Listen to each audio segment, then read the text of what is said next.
जौ का वानस्पतिक नाम होता है हर्डियम बल्गेर एल। क्या होता है जौ का वानस्पतिक नाम? तो जौ का वानस्पतिक नाम होता है हर्डियम बल्गेर। इसका कुल ग्रेमनी होता है। जौ का कुल क्या होता है? जौ का कुल ग्रेमनी होता है। जौ में गुणसूत्र 2n = 14 होते हैं। जौ की खेती करने वाले देश में विश्व में भारत का स्थान 6वां है। जौ की खेती करने वाले देशों में विश्व में भारत का स्थान कौन सा है? 6वां। यह दोस्तों प्रश्न बहुत ही इंपॉर्टेंट है आपके लिए। बढ़ते हैं आगे की ओर। जौ में विश्व के कुल उत्पादन का लगभग भारत में 3.5% भाग उत्पादन होता है, अर्थात विश्व के 100% भाग में से 3.5% भाग स्वयं भारत ही उत्पादन करता है। जौ की खेती में विश्व में पहला स्थान चीन का है। जौ की खेती में पहला स्थान चीन का है और दूसरा स्थान रूस का है। भारत के किस राज्य में सबसे अधिक जौ की खेती होती है? तो भारत के उत्तर प्रदेश राज्य में जौ की सर्वाधिक खेती होती है।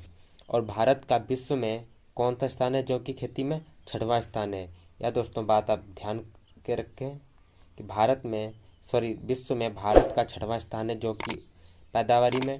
और भारत के राज्यों में उत्तर प्रदेश का स्थान है जौ की खेती में। उत्तर प्रदेश के किस जिले में सबसे अधिक जौ पैदा की जाती है? तो उत्तर प्रदेश के आजमगढ़ जिले में सबसे ज़्यादा जौ की खेती होती है। अब बात करते हैं जौ की जलवायु के बारे में।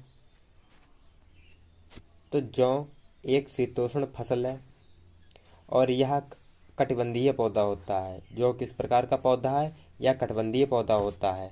और इससे एक पहले खास बात, जौ किस जलवायु की फसल है? शीतोष्ण।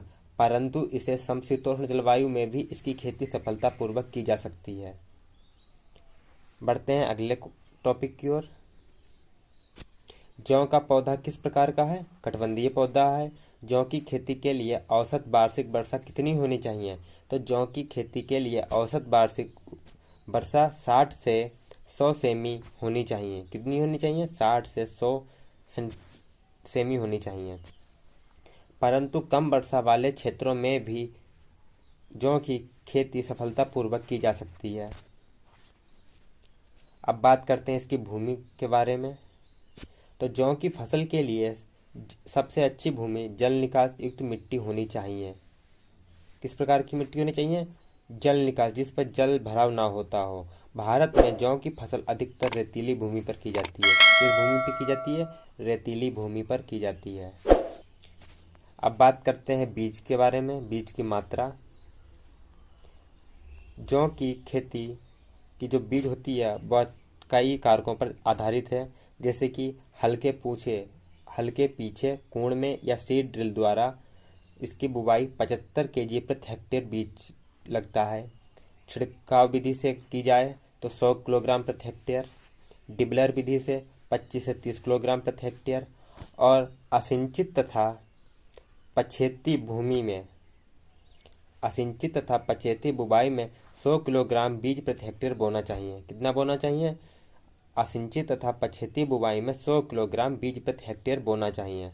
हल्के पीछे कोण या सीड ड्रिल में 75 किलोग्राम प्रति हेक्टेयर, छिड़काव विधि में 100 किलोग्राम प्रति हेक्टेयर, डिबलर विधि में 25 से 30 किलोग्राम प्रति हेक्टेयर, असिंचित तथा पछेती बुवाई में 100 किलोग्राम बीज प्रति हेक्टेयर बोना चाहिए। अब बात करते हैं इसके उपचार के बारे में। बीज सदैव कैप्टॉन आदि रसायनों से उपचारित करके बोना चाहिए।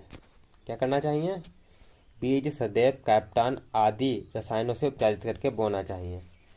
अब जौ की कुछ उन्नतशील जातियां हैं, जैसे ज्योति, आज़ाद, अंबर, रत्ना, विजया।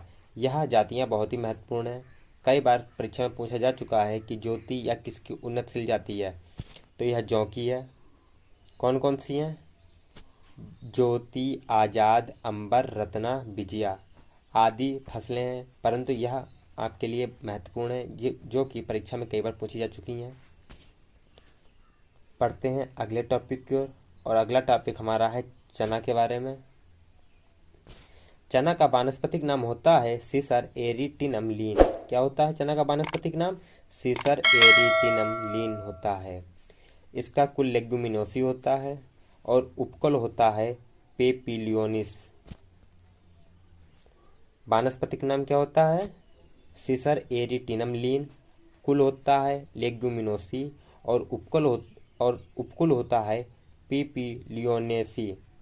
चने में गुणसूत्रों की संख्या होती है 2n बराबर 14 और काबुली चने में गुणसूत्रों की संख्या होती है 2n बराबर 16 व 24। डी कैंडल वैज्ञानिक के अनुसार चने की जन्म स्थली भारतवर्ष है। डी कैंडल वैज्ञानिक के अनुसार चने की जन्म स्थली भारतवर्ष है, परंतु कुछ वैज्ञानिकों के अनुसार अफगानिस्तान चने की जन्म स्थली को माना जाता है। कुछ वैज्ञानिकों के अनुसार अफगानिस्तान को चने का जन्म। दुनिया भर में प्रतिवर्ष कितना चना पैदा होता है? तो दुनिया भर में प्रतिवर्ष 1,20,93,048 टन चना पैदा होता है। वहीं भारत में प्रतिवर्ष 78,18,984 टन उत्पादन के साथ यह दुनिया का सबसे बड़ा चना उत्पादक देश है। चना का सबसे बड़ा उत्पादक देश भारत है, जो कि प्रथम स्थान पर है। ऑस्ट्रेलिया जो कि दूसरे स्थान पर आता है। अब बात करते हैं कि भारत के किन राज्यों में चना सबसे अधिक पैदा होता है।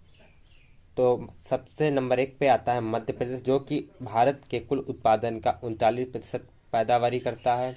फिर आता है महाराष्ट्र जो कि 14%, राजस्थान 14%, आंध्र प्रदेश 10% और उत्तर प्रदेश 7% और कर्नाटक 4%। अब बात करते हैं जलवायु के बारे में। चना की जलवायु किस प्रकार की है? चना एक शुष्क एवं ठंडे जलवायु की फसल है। चना एक शुष्क एवं ठंडे जलवायु की फसल है जिसे रबी की मौसम में उगाया जाता है। चने की खेती के लिए मध्यम वर्षा 60 से 90 सेमी वार्षिक वर्षा और सर्दी वाले क्षेत्र सर्वाधिक उपयुक्त हैं। चने की खेती के लिए मध्यम वर्षा 60 से 90 सेमी वार्षिक वर्षा और सर्दी वाले क्षेत्र सर्वाधिक उपयुक्त हैं।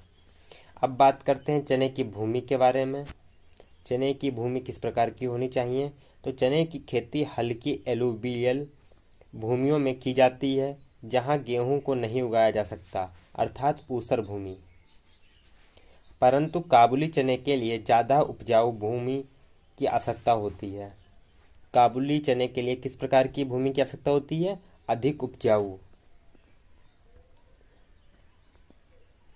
अधिक जल धारण एवं उचित जल निकास वाली भूमि सर्वोत्तम रहती है चने की खेती के लिए। और चने की खेती के लिए भूमि का pH 6 से 7.5 उपयुक्त रहता है। अब बात करते हैं चने के बीज की मात्रा के बारे में। तो सामान्य दानों वाला चना 70 से 80 किलोग्राम प्रति हेक्टेयर।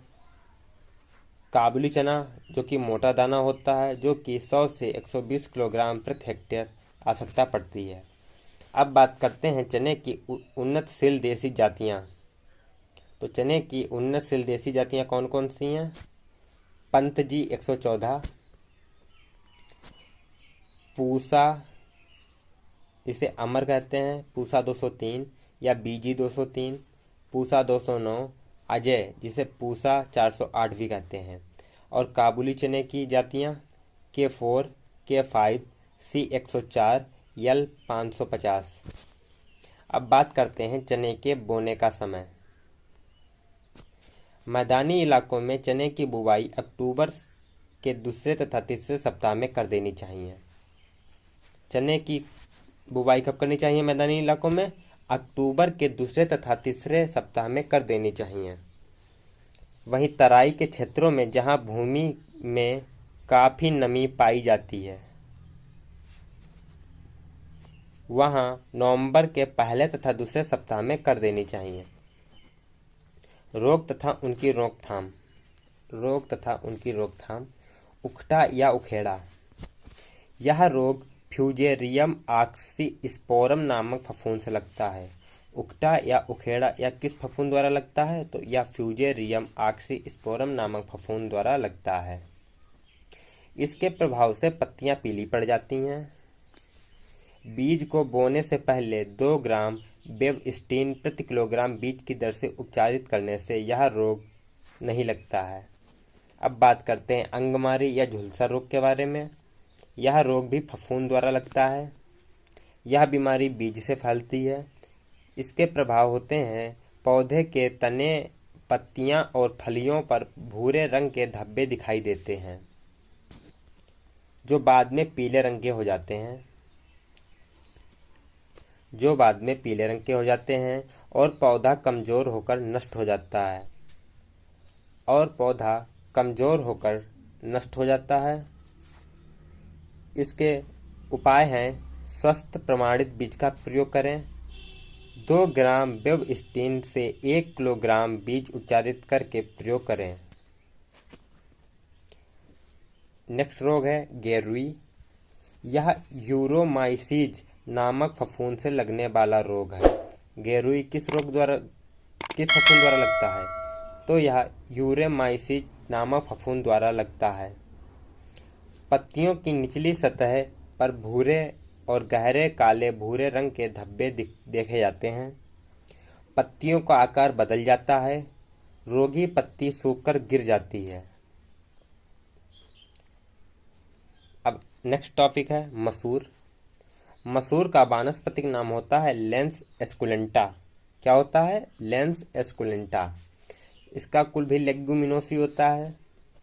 मसूर में गुणसूत्र की संख्या कितनी होती है? 2n = 14। मसूर लेग्युमिनोसी कुल के जीनस लेंस का सदस्य है।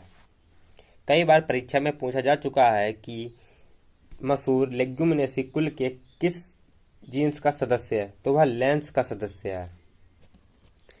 दानों के आधार पर मसूर को 2 भागों में विभाजित किया गया है। कौन कौन से हैं? Number 1 Lens esculenta microsperma. इनके बीज अपेक्षाकृत बड़े होते हैं। इनके बीज। दूसरा है लेंस एस्कुलेंटा माइक्रोस्पर्मा। इनके बीज अपेक्षाकृत छोटे होते हैं। यहाँ पे माइक्रो है, यहाँ पे मैक्रो है। यह बात ध्यान देने वाली है। इसमें कंफ्यूज होने की बिल्कुल ज़रूरत नहीं है। मसूर उत्पादन में विश्व में पहला देश कनाडा है।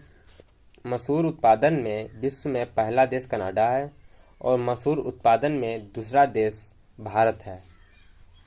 भारत में मुख्य रूप से मसूर की खेती मध्य प्रदेश, उत्तर प्रदेश, बिहार तथा पश्चिम बंगाल में की जाती है। उत्तर प्रदेश का रुहेलखंड क्षेत्र उत्पादन व क्षेत्रफल की दृष्टि में उत्तर प्रदेश में अग्रणी है। भारत में मुख्य रूप से मसूर की खेती किन राज्यों में होती है? Number 1 Madhya Pradesh, number 2 Uttar Pradesh, number 3 Bihar और नंबर 4 है पश्चिम बंगाल। वहीं उत्तर प्रदेश का जो रुहेलखंड क्षेत्र है वह मसूर के क्षेत्रफल की दृष्टि से उत्तर प्रदेश में अग्रणी है। अब बात करते हैं मसूर के लिए किस प्रकार की भूमि की आवश्यकता होती है। तो मसूर की खेती प्रायः सभी प्रकार की भूमियों में की जाती है, किंतु दोमट व बलुआ दोमट भूमि सर्वोत्तम होती है। किस प्रकार की भूमि सर्वोत्तम होती है? दोमट व बलुआ दोमट। जल निकासी की उचित व्यवस्था वाली काली मिट्टी, मटियार मिट्टी एवं लेटेराइट मिट्टी में इसकी अच्छी खेती की जा सकती है। अब बात करते हैं इसकी जलवायु के बारे में। मसूर के लिए समशीतोष्ण जलवायु की आवश्यकता होती है। उष्णकटिबंधीय व उपोष्णकटिबंधीय क्षेत्रों में मसूर शरद ऋतु की फसल के रूप में उगाई जाती है। भारत में मसूर की फसल रबी की ऋतु में उगाई जाती है। बात करते हैं मसूर की उन्नतशील जातियों के बारे में। तो इसकी उन्नतशील जातियां हैं पंत L209, पंत L234 टा 36। यह महत्वपूर्ण जातियां हैं जो कि परीक्षा में कई बार पूछी जा चुकी हैं। अब बात करते हैं मसूर की बीज दर के बारे में। कमजोर भूमियों में बीज दर 50 से 60 किलोग्राम प्रति हेक्टेयर तक होती है। दोस्तों, अगर आपको इस वीडियो की PDF चाहिए तो आप हमारे टेलीग्राम चैनल को ज्वाइन कर लें। आपको टेलीग्राम चैनल की लिंक डिस्क्रिप्शन बॉक्स में दे दी जाएगी, जिसे आप क्लिक करके हमारे टेलीग्राम चैनल पर पहुंच सकते हैं। वहां पे आपको सभी सब्जेक्ट्स की PDF मिल जाएगी। अब बात करते हैं इसके बोने के समय मसूर का। तो मसूर का बोने का समय होता है अक्टूबर से दिसंबर तक इसकी बुवाई की जाती है। अब कुछ होती हैं मसूर की मिश्रित खेतियाँ, जैसे कि जौ प्लस मसूर, जई प्लस मसूर व सरसों और सरसों प्लस मसूर, यह मिश्रित खेतियाँ होती हैं।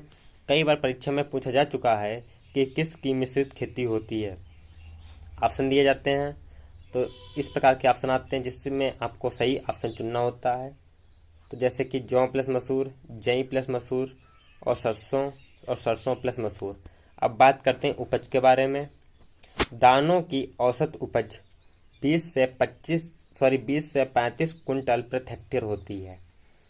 मसूर के दानों की उपज प्रति हेक्टेयर कितनी होती है? 20 से 35।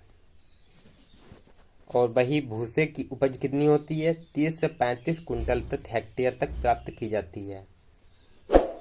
अब नेक्स्ट वीडियो के टॉपिक पर कौन सी हम लाएंगे आपके लिए बेस्ट क्लासेज? सूरजमुखी, आलू, कुसुम, बरसीम, मेथा।